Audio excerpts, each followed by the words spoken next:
Hello viewers, আমি doctor Kaushik Kundu আপনাদের সামনে এসেছি আমার চ্যানেল কৌশিক স্যারের ক্লাসে। তো পূর্বে যে সমস্ত ভিডিও আমি আপনাদের সামনে দিয়েছি, আপনারা দেখেছেন যে অধিকাংশই জব সেক্টর এবং এডুকেশন সেক্টরের উপর আমি ভিডিও দিয়ে থাকি।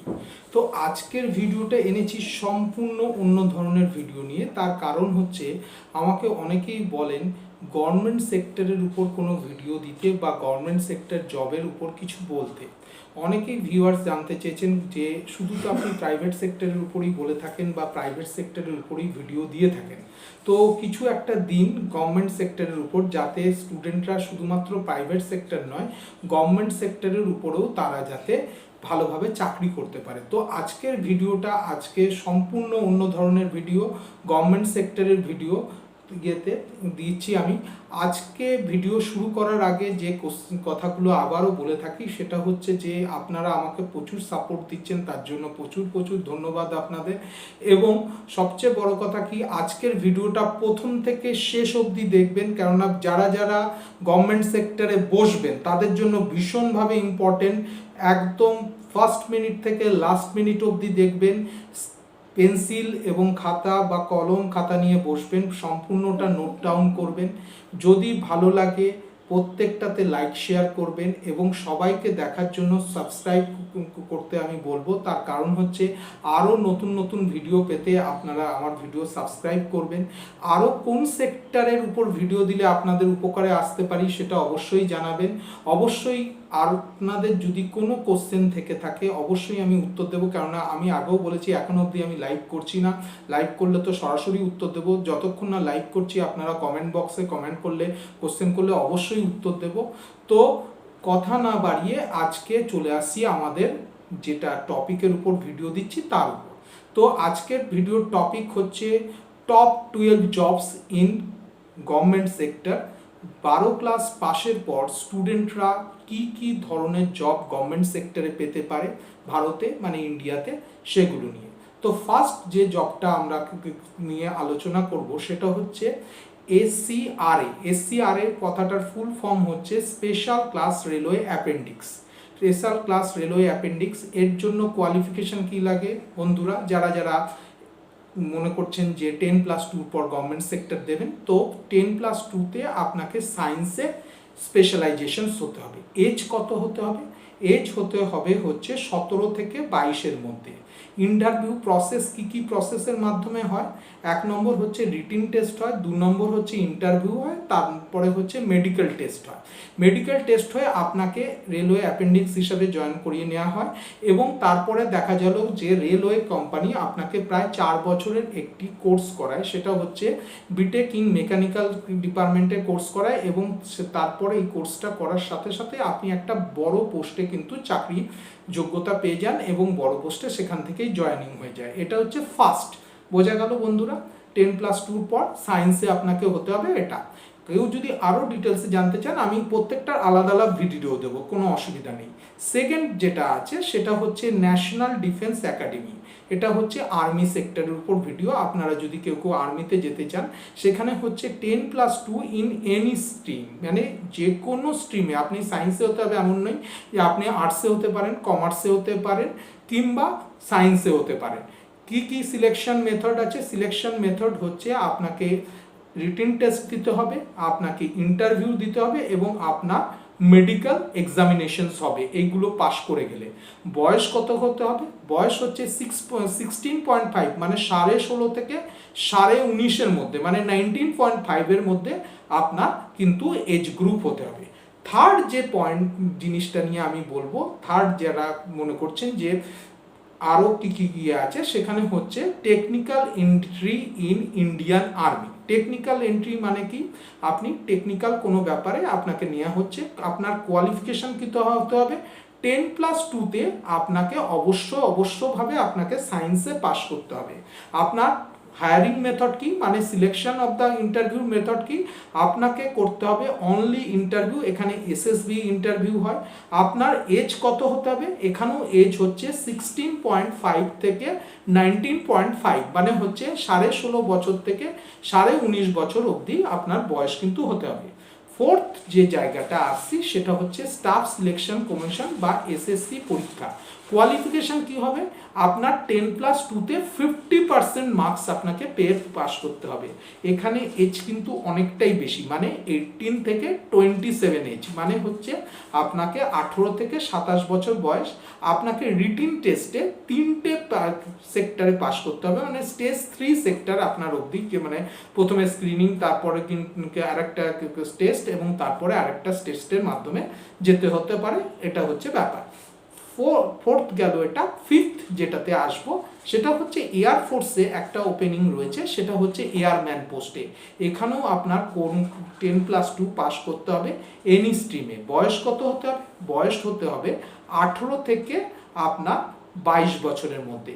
মাথায় রাখবেন এখানে দুটো সেক্টর হয়, একটা হচ্ছে টেকনিক্যাল সেক্টর আর একটা হচ্ছে নন টেকনিক্যাল সেক্টর। আপনি যদি টেকনিক্যাল সেক্টরে পাস করেন অবশ্যই আপনাকে কিন্তু সায়েন্সে 10+2 পাস করতে হবে।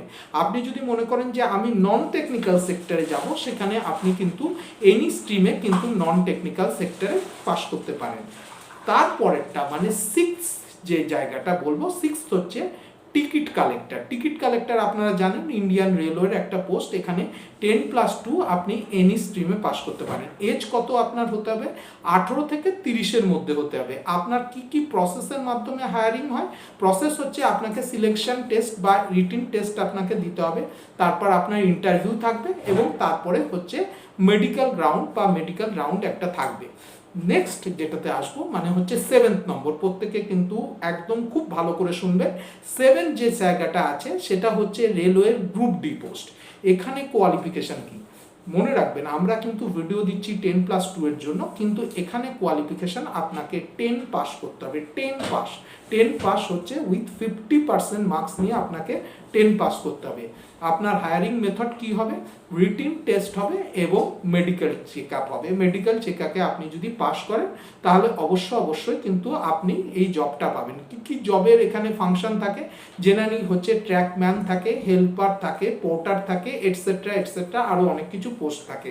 তো এটা হলো 7 নম্বর পয়েন্ট। এরপর চলে আসছি আমরা এসএসসি স্টেনোগ্রাফার। এটা হচ্ছে 8 নম্বর পোস্ট, মানে হচ্ছে 10+2 পাস করার পর 8 নম্বর জব আমরা গভর্নমেন্ট সেক্টরে কি কি অ্যাপ্লাই করতে পারি তার মধ্যে। এখানে আমাদের কোয়ালিফিকেশন কি হতে হবে, এখানে হচ্ছে 10+2 হতে হবে এনি স্ট্রিম। এখানে বন্ধুরা মনে রাখবেন যারা যারা ইন্টারভিউ দিচ্ছেন, এখানে আপনাকে অবশ্যভাবে রিটিন টেস্ট পাস করতে হবে এবং তার সাথে সাথে আপনার কিন্তু টাইপিং টেস্ট হবে। টাইপিং টেস্ট মানে কি, এখানে আর অনেক সময় কম্পিউটারে টেস্ট আপনাকে নেওয়া হবে বা এটা কিন্তু খুব ভালো করে আপনাকে কিন্তু টাইপিং টেস্ট প্র্যাকটিস করবেন যারা যারা এই ধরনের পরীক্ষায় অ্যাপ্লাই করতে চাইছেন বা এই ধরনের ইয়েতে। নেক্সট যেটা 9th পজিশন বা 9th নম্বর পোস্ট, মানে হচ্ছে আফটার 10+2, সেটা হচ্ছে দিল্লি পুলিশ কনস্টেবল। খুব অ্যারিস্টোক্রেটিক পোস্ট বা খুবই ভালো পোস্ট এটার ক্ষেত্রে। সেটা হচ্ছে কি, আপনার বয়স হতে হবে 18 থেকে 22 বছরের মধ্যে। আপনাকে 10+2 পাস করতে হবে কোন বছরের মধ্যে, 10+2 উইথ 50% মার্কসে পাস করতে হবে। কেন অ্যারিস্টোক্রেটেড পোস্ট বলছি, তার কারণ হচ্ছে আপনারা জানেন আমাদের যে স্টেট পুলিশের কনস্টেবল যেগুলো আছে তার থেকে দিল্লি পুলিশ কনস্টেবল সম্পূর্ণ কিন্তু কেন্দ্রীয় সরকারের, মানে হচ্ছে আপনার সেন্ট্রাল গভর্নমেন্টের চাকরি। সেখানে কিন্তু স্কেলটা অনেকটাই বেশি থাকে, এটা হচ্ছে ব্যাপার।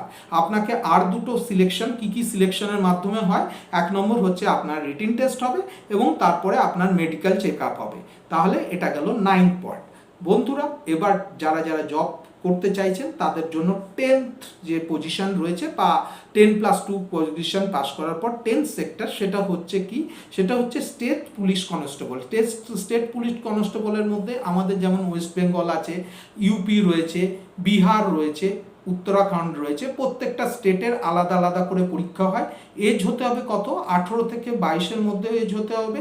আপনাকে 10+2 50% মার্কস নিয়ে পাস করতে হবে। অবশ্যভাবে আপনার সিলেকশন টেস্ট হিসেবে রিটিন টেস্ট হবে। তারপরে কিন্তু আপনাকে খেলার গ্রাউন্ডে আপনার শারীরিক সক্ষমতা সেটা প্রমাণ করতে হবে এবং তারপরে আপনার কিন্তু মেডিকেল চেক আপ অবশ্যই হবে। তাহলে এটা গেল হচ্ছে 10th পজিশন। এরপর চলে আসছি 11th পজিশন। 11th পজিশনে আপনাদের কি আছে, এটা হচ্ছে ইন্ডিয়ান নেভির জন্য। সেটা হচ্ছে কি, Indian coast guard. Indian coast গার্ডে আপনার কোয়ালিফিকেশন কি হতে হবে, 10+2 অবশ্যই আপনাকে পাস করতে হবে উইথ সায়েন্স নিয়ে। এবং আপনার হায়ারিং প্রসেস বা সিলেকশন রাউন্ড কি করতে হবে, আপনাকে রিটিন টেস্টের মাধ্যমে যেতে হবে এবং তারপরে কিন্তু আপনার ফিজিক্যাল টেস্ট বা মেডিকেল চেক আপ আপনার কিন্তু অবশ্যভাবেই হবে। এবং লাস্ট মানে হচ্ছে 12-এর ক্ষেত্রে কি আছে, ফরেস্ট গার্ড আপনারা জানেন আমাদের প্রচুর ফরেস্ট রয়েছে এবং প্রচুর ইয়েতে সেখানে কিন্তু প্রচুর পরিমাণে ফরেস্ট গার্ড নেওয়া হয়।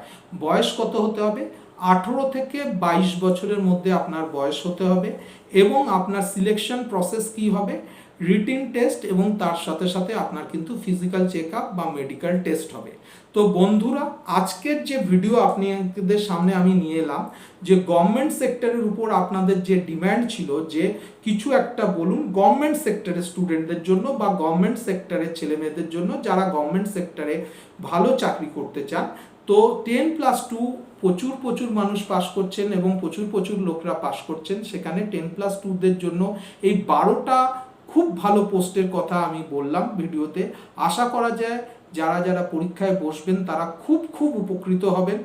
আপনাদের চিন্তার কোনো কারণ নেই, যে পোস্টগুলো বললাম এর সম্বন্ধে আমি পরে আরও ডিটেলসে সিঙ্গেল ভিডিও দেওয়ার চেষ্টা করব, সেখান থেকে আরও ডিটেলসে আপনারা ইনফরমেশন পাবেন। আপনারা খুব ভালো করে ভিডিও প্রথম থেকে গিয়ে শেষ পর্যন্ত দেখবেন।